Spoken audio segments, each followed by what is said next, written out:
Well, hello, thank you for joining me today again on the Church History Trail, and we find ourselves down at the River Bann here, and we're actually in Portadown, and it's a nice day, a wee bit blowy, but the sun is shining. And there was actually a castle in Portadown, and it was called Oban's Castle, and Michael Obans, he bought the portion of land running down to the west bank of the Bann River, and Michael and his mother Prudence, they secured a patent for a fair and also a market at Portadown in 1631, which led to the building of the first bridge across the Bann shortly afterwards. Now, Obans built a large tower house and a bawn. Now, if you don't know what a bawn is the defensive wall surrounding an Irish tower house. And so he built this, and he settled about 20 English tenants on the land around it, and this was in the area of the present day People's Park in Portadown. Now, both Oban Street and Castle Street are reminders of Oban's Castle, and during the 1641 rebellion, the castle was captured by the Irish and who were led by the McCanns, the McGuinnesses, and also the O'Neills. And in November 1641, the Irish rebels killed about 100 captured settlers here by forcing them off the Bann Bridge and shooting those who swam ashore. And there's actually a wee memorial here to that, and it's this wee memorial here,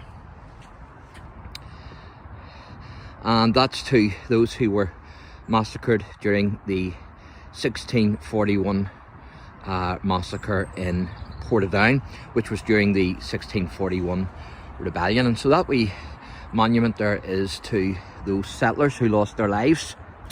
And the settlers were in the process of being marched east from a prison camp at Locais, and this became known as the Portadown Massacre, and was one of the worst atrocities of the rebellion. And it fueled revenge killings during the conflict that followed, and was used to justify the Cromwellian conquest of Ireland.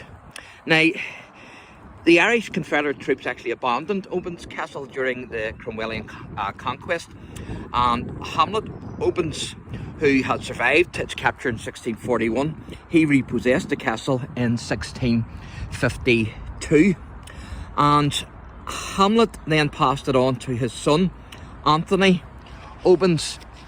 And it was actually Anthony Obans who was involved with the development of the Newry Canal in 1741. And Anthony was succeeded then by Michael Obans in 1750. And it was Michael who set up a linen market in Portadown in 1762. And this then led to the foundations of Portadown's major industry. And of course, Portadown would become known as the hub of the north. And there you can see the present day bridge. That's not the original bridge, because that bridge there was actually built on dry land, and the river then was diverted. And so that's not the original bridge. In fact, there's been a few bridges from the original bridge, but as you can see, it's quite a substantial bridge. And it's got 3 large arches and 2 small arches. And so, although it's very peaceful today at the riverside, back in 1641 it certainly wasn't just as peaceful. So there's a wee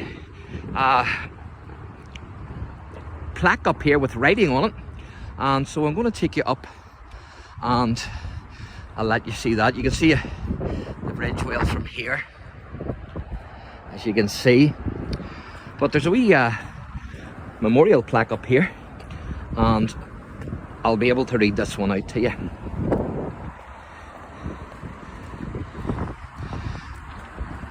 And here's it here. It says, "History of Bann River Bridge.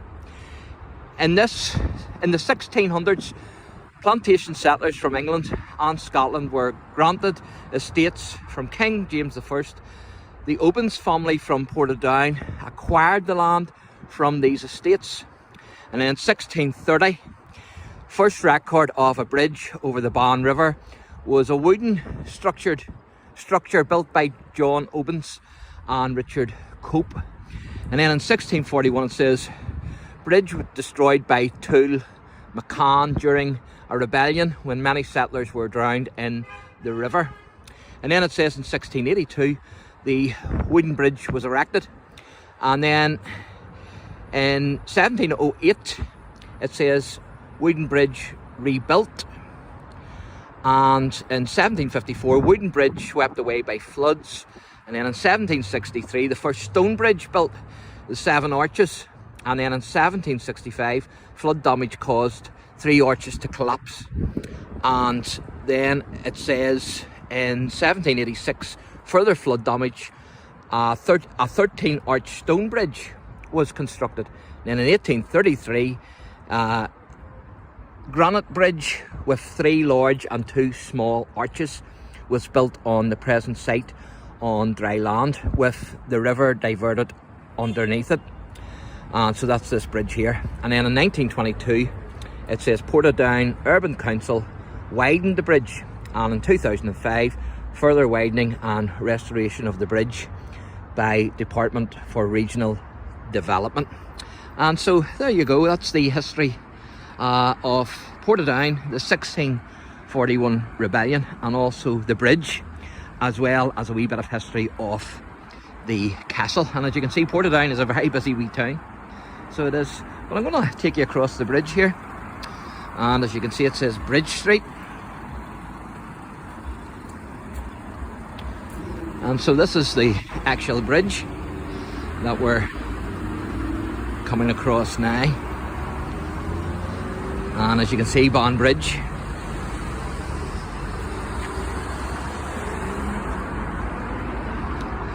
And so we'll give you a wee view from the bridge up the River Bann.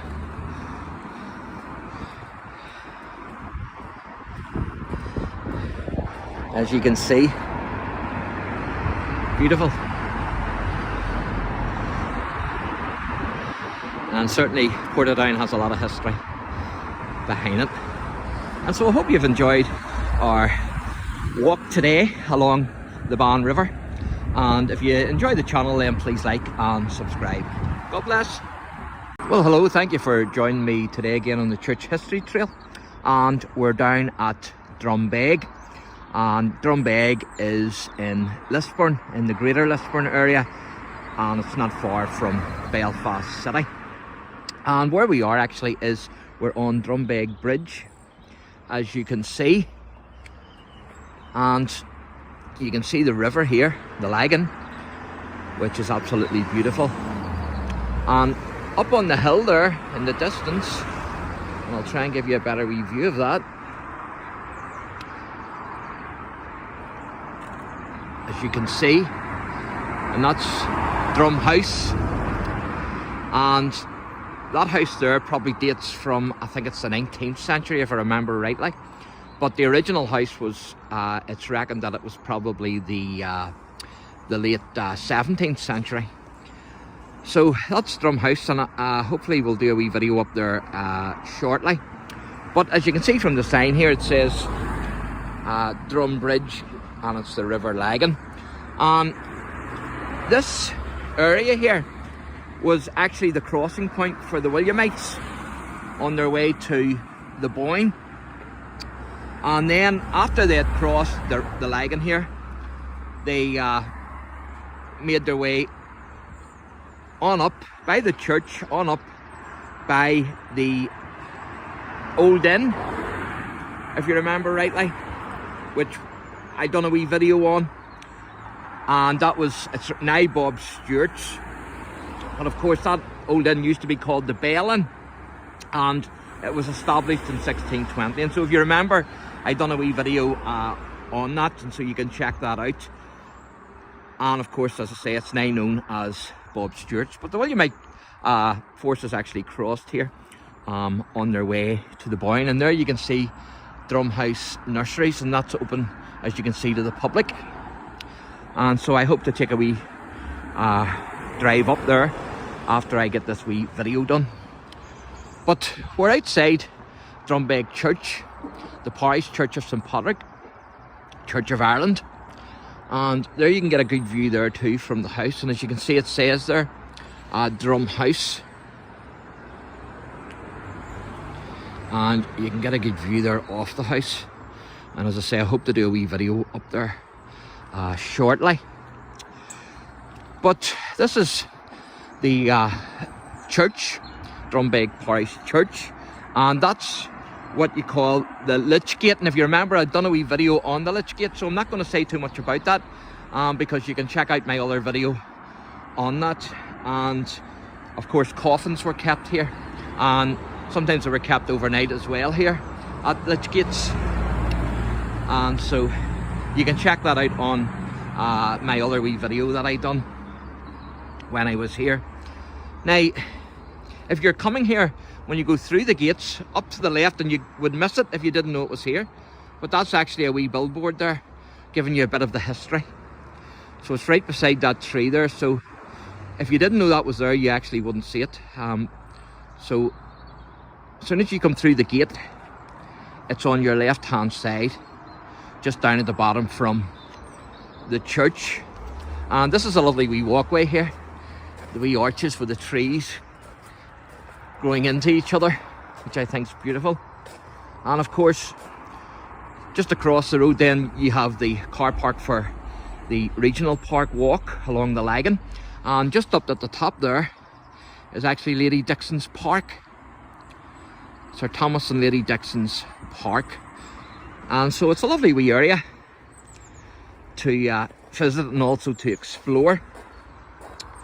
But Drumbeg Parish Church, there's actually been a church here since medieval times, and there was also a Protestant place of worship that was established here on this site around 1622.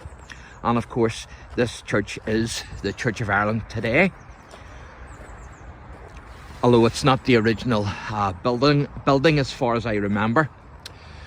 But it certainly is an impressive building, there's no doubt about it. I'm not too sure how far back that building goes, to be honest. But certainly there was a Protestant place of worship here that was established in 1622. And as you can see, it's an amazing building. Unfortunately, there's no date stone on it. It's good when you get a wee date stone, but I don't see any. There is an inscription up there, but I certainly can't read it because I can't see it. However, what we're going to look at is we're going to look at two more graves, and one is of a captain who was killed during the 1641 rebellion, and another one is the United Irishman who took part in the 1798 rebellion, but he wasn't killed during that period. He actually lived to be over 100.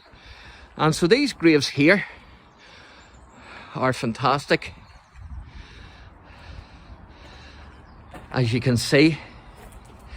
And so if you're looking at these graves, when you come up through the trees, just keep going, and they're at the side of the church here. You can't miss them. And so, for instance, it says, "Here left the body of Anna Wilson, daughter to John Wilson, Lord of Crowclean," I think that is. Wife to John Stewart of Ballydrain,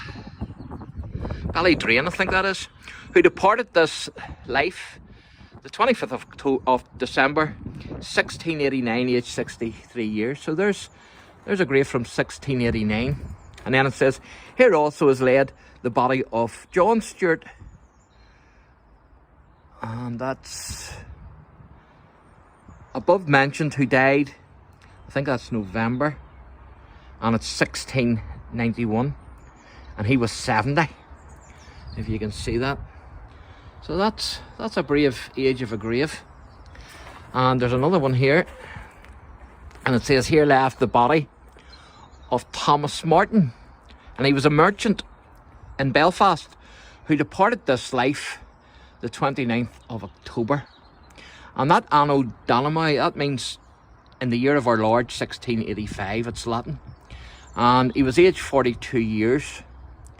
And then it also says the body of Flora née Stewart, his wife, and daughter of John Stewart of Ballydrain, who departed this life the 27th of April, again in the year of our Lord 1683. And then there's more there as well, so that's fantastic. But it's this grave here that I want to draw your attention to. And this grave here is actually of Captain William Stewart, and we read here, here left the body of Anna Wilson, daughter of the Lord of Cruglane, I think that is, or Cruglino, or Cruglane, not sure, wife to John Stewart of Ballydrain, who departed this life December 25th, 1682, aged, I can't make the age out there, but anyway, it says here also left the body of John Stewart, who departed this life November, and that's, I think that's 1691, in his 70th years. And it's this man here that I want to draw attention to. It says his father, Captain William Stewart, son of Lord Corley's, I think that is, was killed at Kilcullen Bridge. He and his escort cut into pieces by a part of Roman Catholics, and I can't make that other part out. Oh, in 1641. So that was during the 1641 rebellion, and I assume that that's the Kilcullen Bridge then that is down south, because I don't know of any other Kilcullen Bridge. And so that's amazing, isn't it, that this captain was actually killed, and his escort as well were actually killed in 1641. And of course the Kilcullen Bridge was destroyed in 1641. There's another bridge, a new bridge there now, but the original bridge there was destroyed, or at least one of the original bridges. And so this here grave here goes back to 1641, and it's a captain who was killed during the 1641 rebellion, which is a fantastic piece of history that they have here in this graveyard. Now there's another man, as I say, and his name is William Goldie, and he died at the age of 104 years of age, and he died in 1883, and he was recorded as being the last of the survivors of the rebel insurgents of Antrim and Down, and he was a United Irishman, and he was a veteran of the Battle of Ballynahinch, which was fought, of course, on the 12th and 13th of June 1798. And so we're gonna have a wee look at his grave, but I'll give you a wee view of the back of the church, as you can see.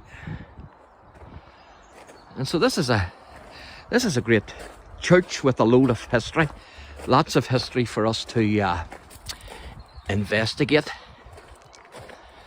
And so we're just making our way then to William Goldie's grave.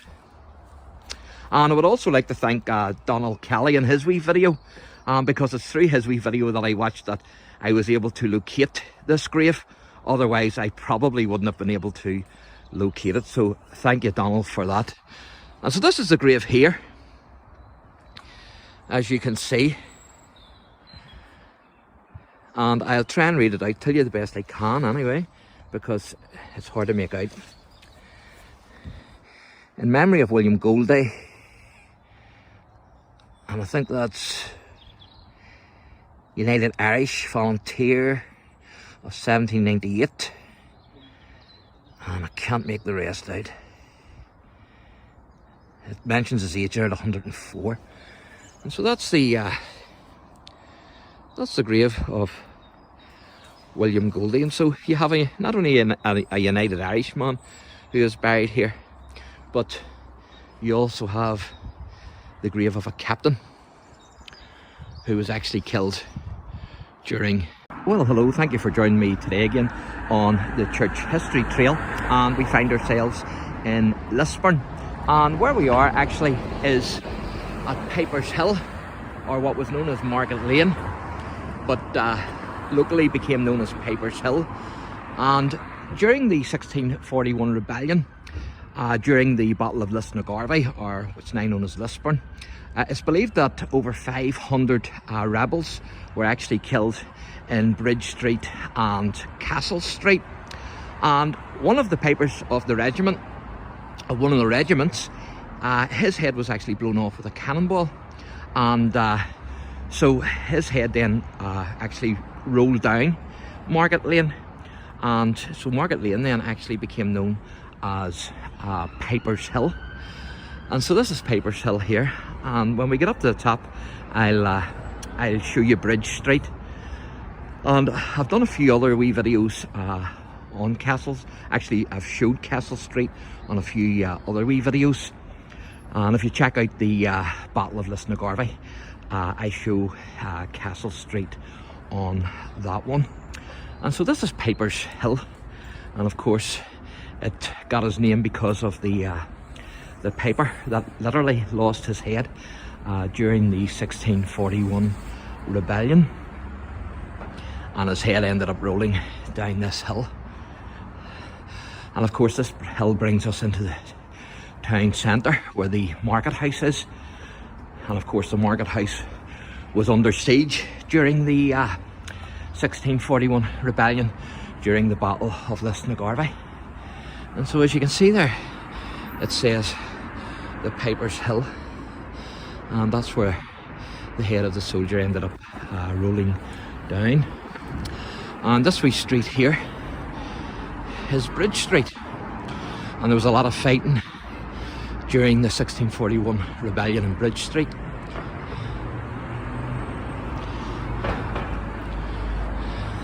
And so that's Bridge Street, looking down towards Union Bridge.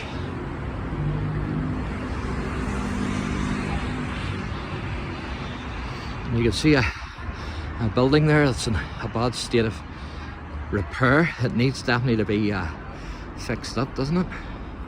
And so I'll show you Castle Street here. Again, that's the market house, and I've done the wee video, if you remember, on the market house. I've done a few videos actually on the market house, but I'll show you Castle Street, which was also saw a lot of fighting during the 1641 rebellion.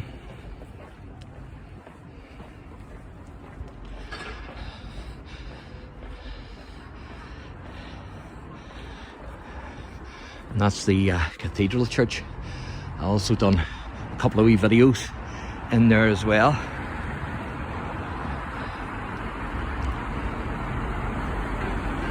And so the fighting was all around here, so it was during 1641. And this is Castle Street here that we're in. And so the fighting was here in Castle Street, Bridge Street, where I just showed you, and Piper's Hill there, and also then the market house as well. And as I say, it's believed that over 500 rebels actually lost their lives in the fighting. And of course Henry Munro, showed you a wee video of Henry Munro, who was actually executed outside the market house, actually outside his home, because he actually lived in Market Square. And so thank you for joining me today again on the Church History Trail, and if you enjoy the channel, please like and subscribe. God bless. Well, hello, thank you for joining me today again on the Church History Trail, and where we are is actually in Newtown Stewart, which is a little village close to the Ulster Megan Folk Park near Omagh. And why we're here is we're actually here to look at this castle, and this is Newtown Stewart Castle, or at least what's left of it. And it's amazing that that gable wall there is actually still standing, which is fantastic. But the castle was built by Sir Robert Newcomen in 1615 as part of the plantation of Ulster, and then Sir William Stewart, he acquired the castle through marriage in 1629. Now the castle was burnt twice. It was burnt in 1641 during the rebellion, by Sir Philip O'Neill, and then it was burnt again by King James II in 1689 on his retreat from the siege of Derry stroke Londonderry. And unfortunately we can't get in because they have locks on the gates, but that's the castle anyway, as you can see. And the last castle I done was Derg Castle, and again it had a connection with the 1641 rebellion and also the Williamite Wars, just the same as this castle here does. So fantastic that we have this wee piece of history. Brilliant, isn't it?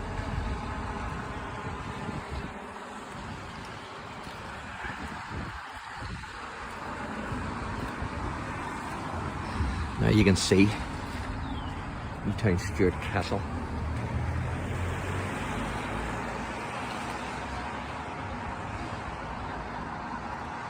Great that the frames of the windows, some of them at least, are still intact, which is good.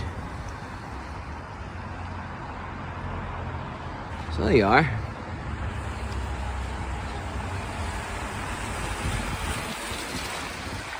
So that's Newtown Stewart Castle.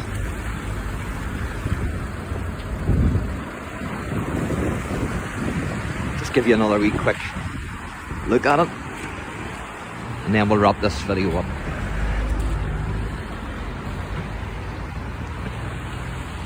So there you go. So thank you for joining me today again on the Church History Trail. Again, if you enjoy the channel, please like and subscribe. God bless. Hello, thank you for joining me today again on the Church History Trail. And where we are is actually in Castle Derg.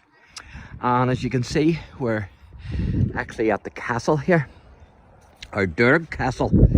And of course, Derg Castle actually gave the town of Castle Derg its name. And the earliest record of a castle here is from 1497, an O'Neill castle, and it's in the Annals of Ulster.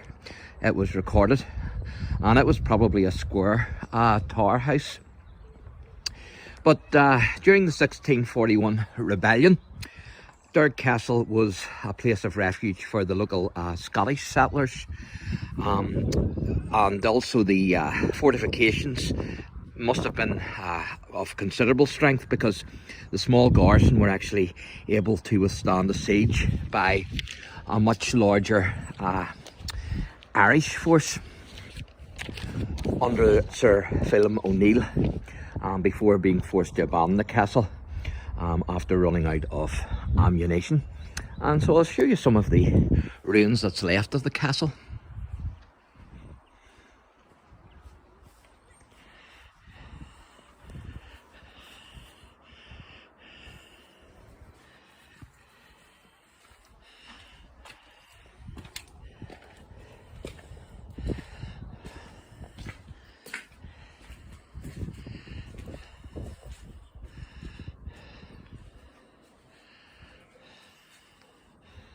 Pretty cool, isn't it? Excellent.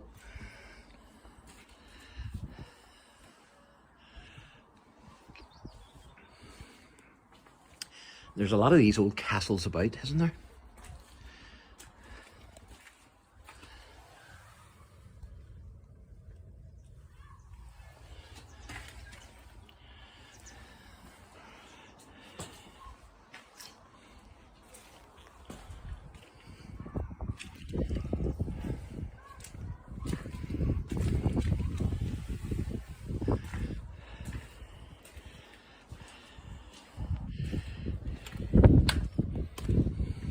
And of course, during the Williamite Wars in Ireland in 1689, Derg Castle was again garrisoned by the settler community, but it surrendered to James II's forces after being promised that their lives would be spared. And so after this, it seems that the castle then wasn't used anymore, and it fell into a state of ruin.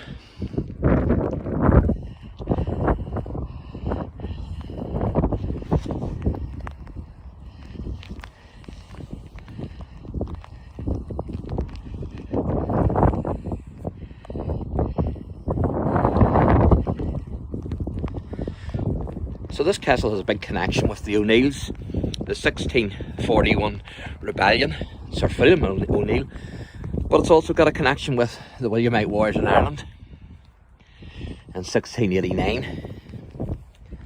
So a right wee bit of history to this castle.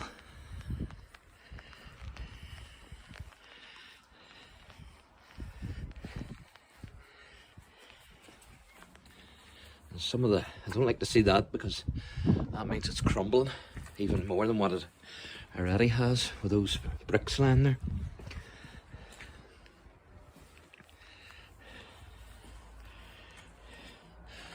The walls are thick, aren't they? You can just see how thick the walls are there. Amazing.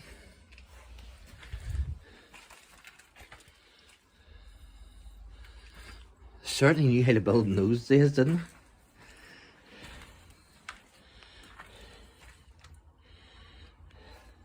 The walls are like tunnels. Brilliant.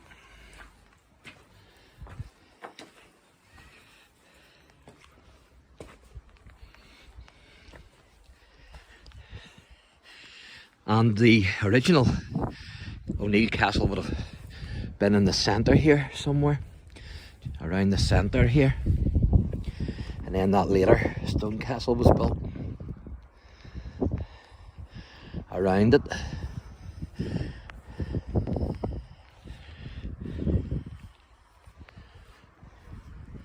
So it's great to still have these ruins.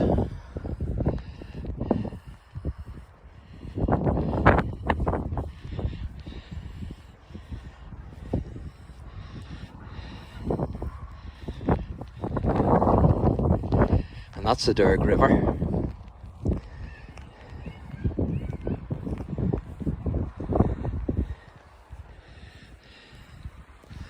The river that runs through Castle Derg.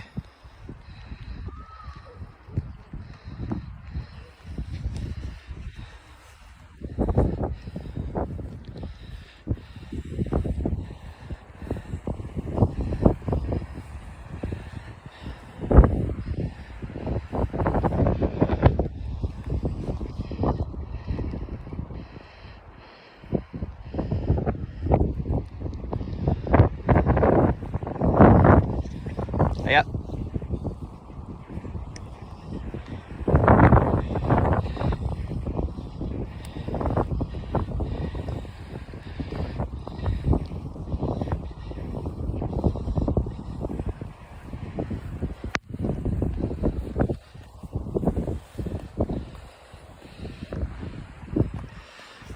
And what you're looking down there is Derg Bridge. Now that's not the original bridge, but that's a later 19th century bridge which replaced the original bridge.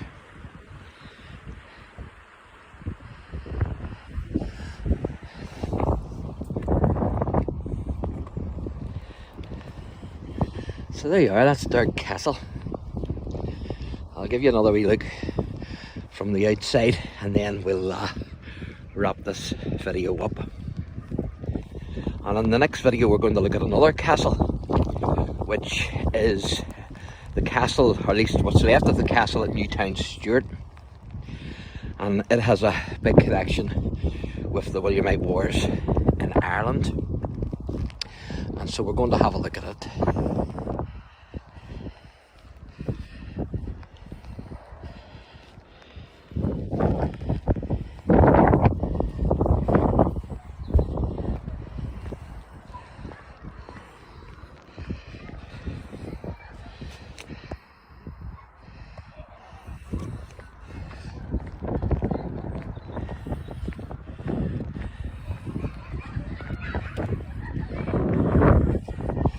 There you go, that's Castle Derg, or at least Derg Castle, shall I say. Amazing, isn't it? Fantastic.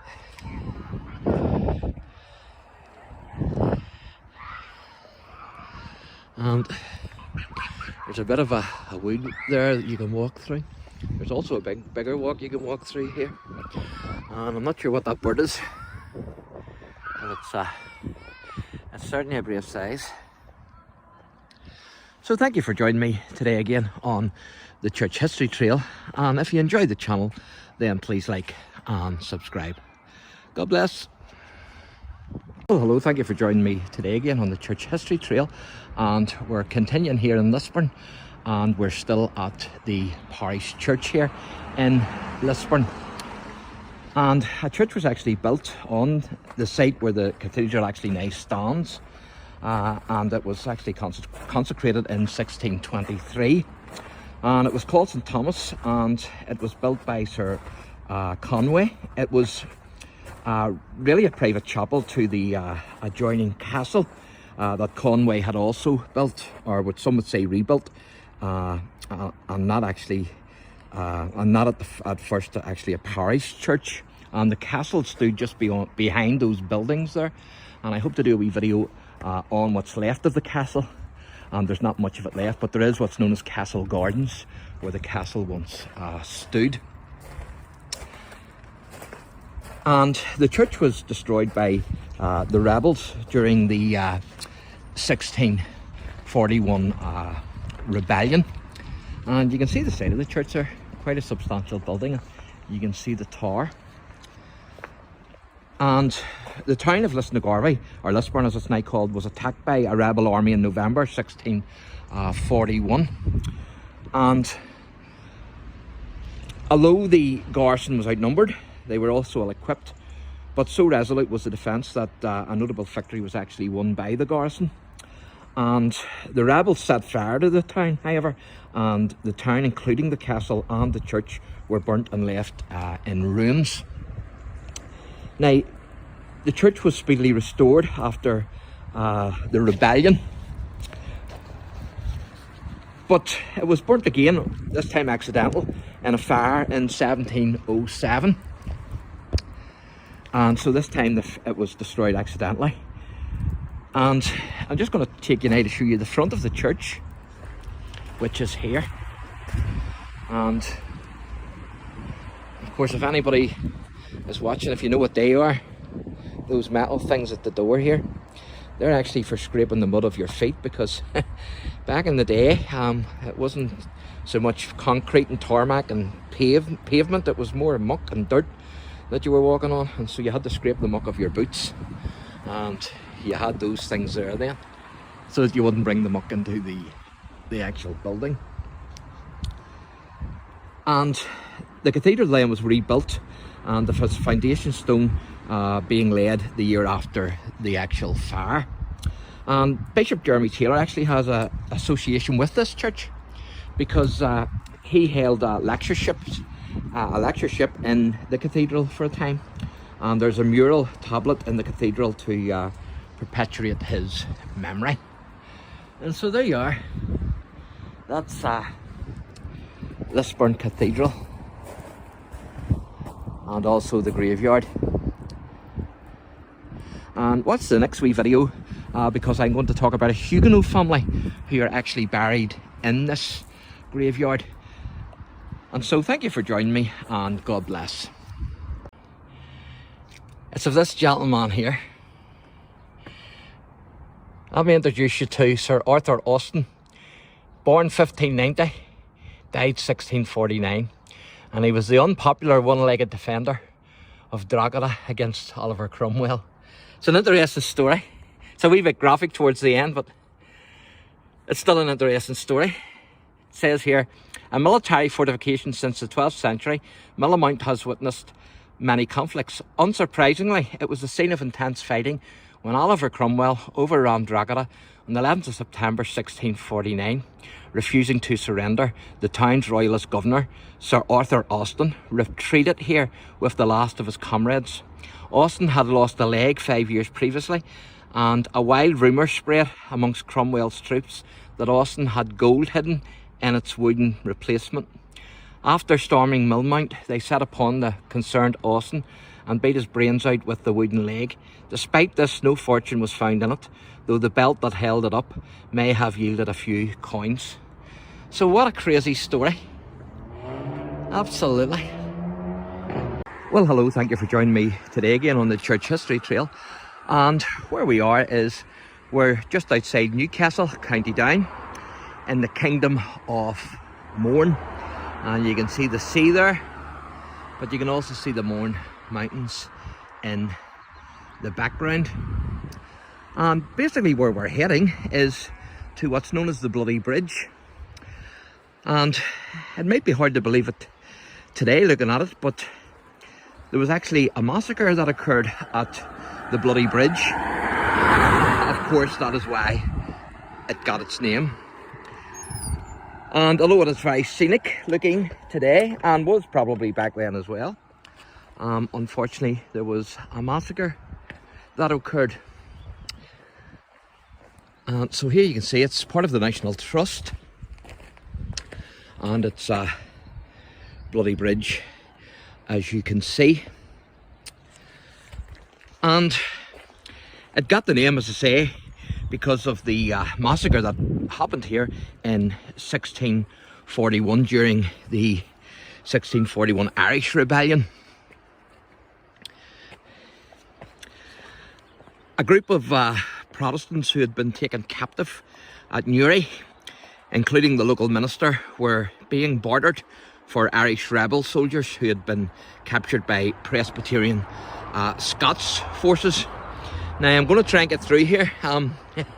This certainly isn't built for someone who's a bit plump, but we'll do our best and see how we go. Well, thankfully we got through it, but I had to go sideways on. But anyway, so they were captured in Newry, and they were going to be bartered for Irish rebel forces, when their comrades, the comrades of the rebel forces, actually learned that they had already been executed for treason at Downpatrick. And so the Newry folks then, fate was sealed, and they were massacred then. And the stream, which is said to have run red with the blood, became known as Bloody Bridge River. And so that's where we're heading down now. We're heading down to Bloody Bridge and the stream that runs down under it. And this area also was used by smugglers. It was a smuggler's route in the 1800s. And there's a walk you can do here. I'll not be doing it, but you can do it if you come to the area. And yes, you can see it says Bloody Bridge there, but we're actually here at the Bloody Bridge. But as you can see, where actually you can walk from is from the Bloody Bridge right up to Slieve Donard.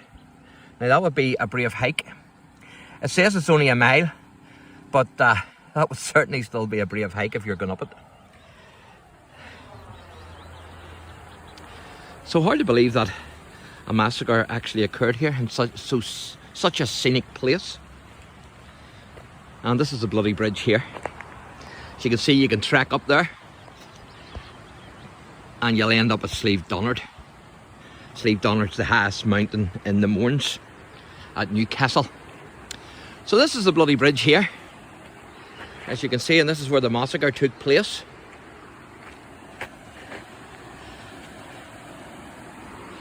And the scenery here is absolutely fantastic. Look at that.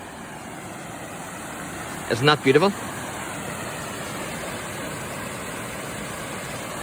Hard to believe that a massacre occurred here.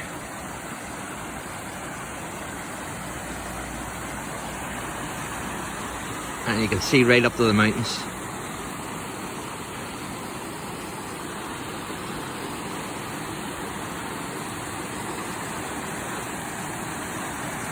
Beautiful.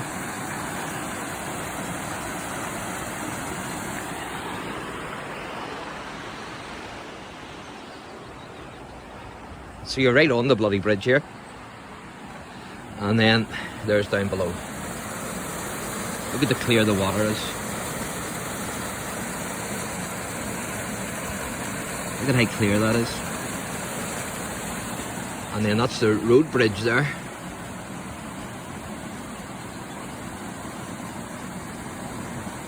Beautiful, isn't it? So there you go. It's hard to believe that such a scenic place, that a massacre could occur, but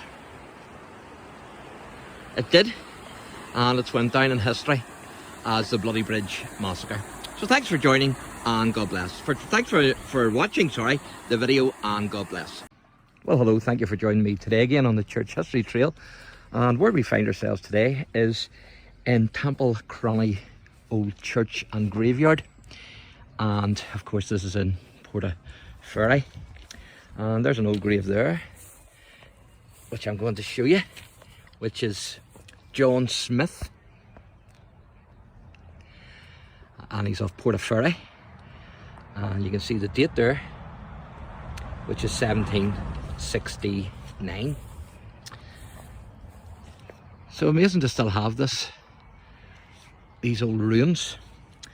And of course the ruins date back to the 17th century. And in the post-Reformation period, the church was taken over by Presbyterian settlers. And many of the surviving tombstones in the graveyard actually record the burial site of the Scottish settlers. And some of them are hard to make out. Most that you can make out are from the 19th century. But in 1662, the church was taken over by the Anglicans. And so it remained their place of worship actually until the new parish church of St James, Ballyphilip, was built in the 1780s. So quite amazing to still have these old ruins.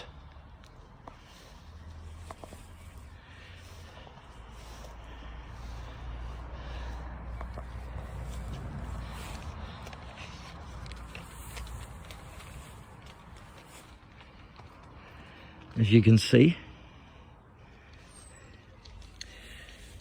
And Bishop Robert, I'm going to try and pronounce this, it's spelled E-C-H-L-I-N-S. Anchelin's family vault is actually here.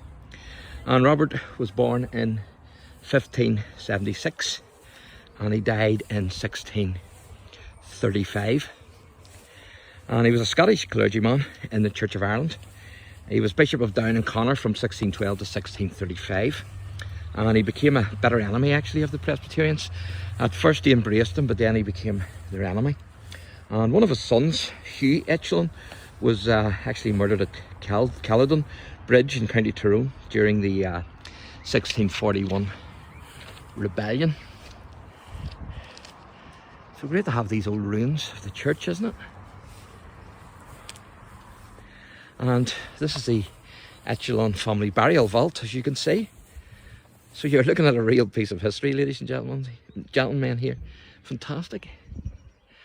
Absolutely fantastic.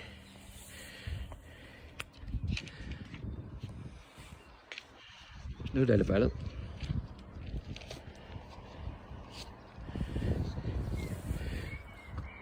And of course this goes back to the 17th century, the 1600s. Robert died in 1635. So quite amazing, isn't it? Now there's also a United Irishman who's buried here, and I haven't been able to locate his grave as yet, but hopefully I will be able to if I can. And his name was James Maxwell, and he died fighting for the United Irishmen during the 1798 rebellion, whenever the rebels held all of North Down and Ards, and also buried here at he's buried here actually at this graveyard in Temple Cronny. So pretty amazing. And of course not many people realise it, but Newton Ards, the town of Newton Ards, was actually a republic for a very short time whenever the rebels took it over.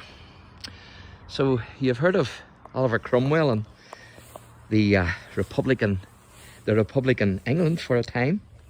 Well, the town of Newton Ards was a republic as well, under the United Irishmen, just for a brief period until it was recaptured by the soldiers. This is now the back of the Echelon crypt. So we're inside what would have been the church. And of course, the family who built the castle were big landowners here, and they were the Savage family, and they were actually Anglo-Normans, and they built the castle in the 1500s. And this is a monument to those and it's also their burial place as well. Underneath lay the bodies of Pat Savage of Portaferry, Esquire, who departed this life, and it's 13th day of September 1724. Died 32 years of age, and his 4 sons. Pat Savage, eldest son, who died 13th of June 1712. He was 25. That's Fran Savage, Esquire, 3rd son, who died 8th of January 1722, aged 26 years. Of, I think that's Rose Savage, Esquire, 2nd son, who died May 23rd, 1725, aged 35 years. And of, I'm not sure what that says, it's M-A-R something, Savage, alias Price, wife to Said, I think that's wrong, I think, I'm not sure, but it says who died, I think that's April 1721, aged 27 years, and then it goes on there. So that's the Savage burial plot as well, and they were a big Anglo-Norman family.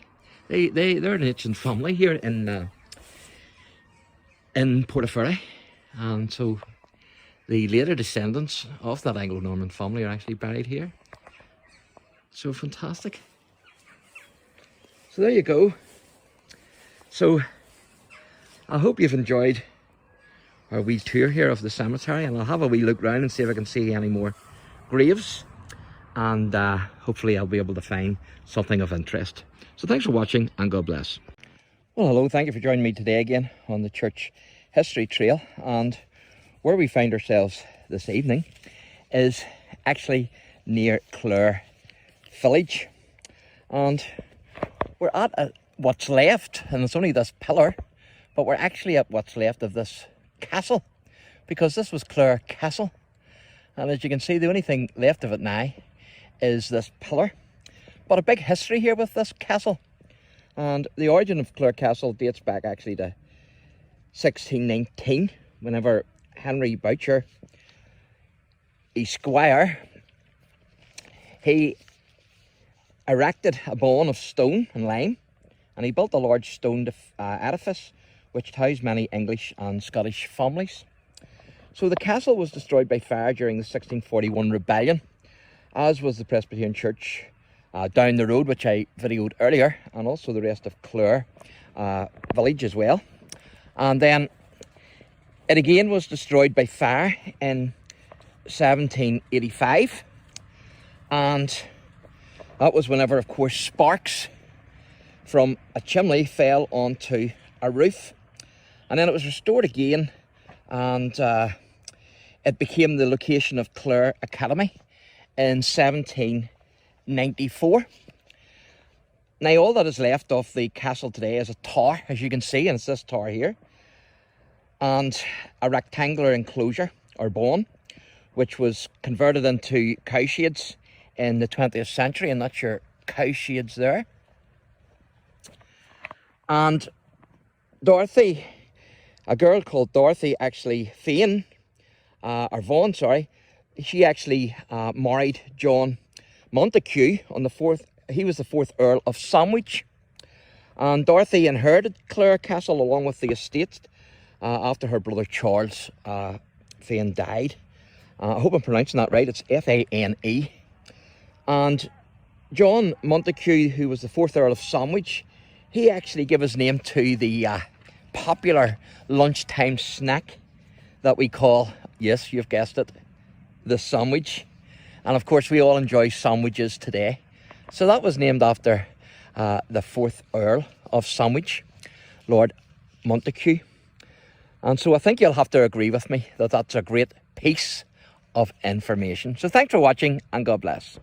Well, hello, thank you for joining me today again on the Church History Trail. You're very welcome to the programme. And this evening, we find ourselves at Clare Presbyterian Church. And as you can see, this church was established 16 1633. So it's actually one of the oldest congregations on the island of Ireland. And this church, at least the original church, was burnt down in the 1641 rebellion. And the present church meeting house was built in 1828 and is actually the fourth building in Clare's long history. And in the 1700s, the congregation numbered between 300 to 400 families. And just going to show you the inscriptions here.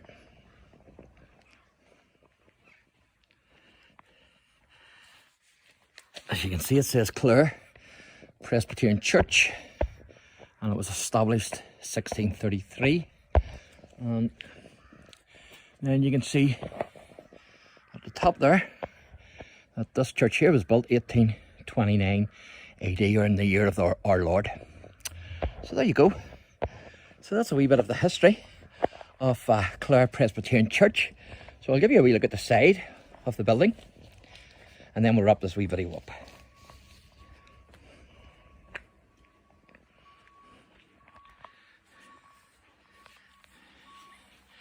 So there you go. So thanks for watching, and God bless. Well, hello, thank you for joining me today again on the Church History Trail.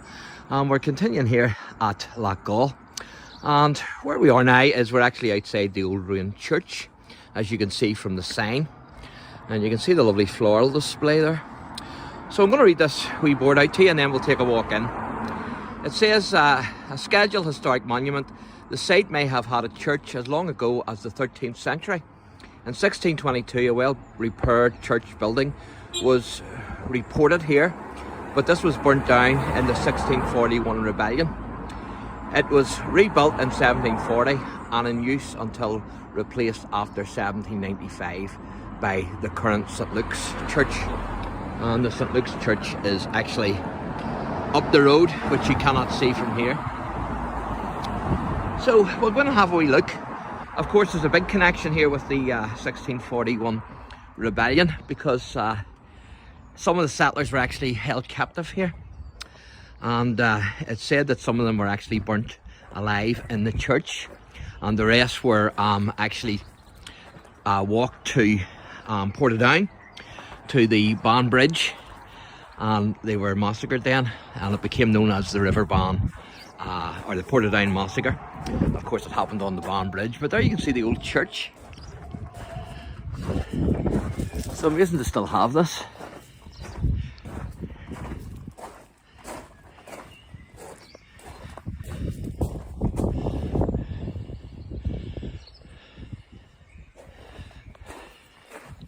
Or at least what's left of it anyway.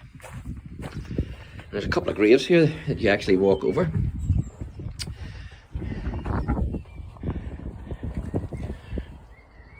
And that one says 1828.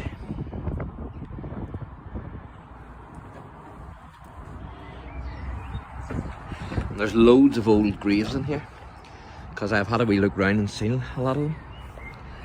So this is our side then of what's left of the church. It's only the western side that's left, as you can see. But amazing to think that this has a direct connection with the 1641 rebellion in Ireland. It's said that over 100 were, I think, imprisoned here, if I remember rightly. I think it was about 100, if I remember rightly. Don't quote me on that. But you can see some of the graves too, actually embedded in the wall there.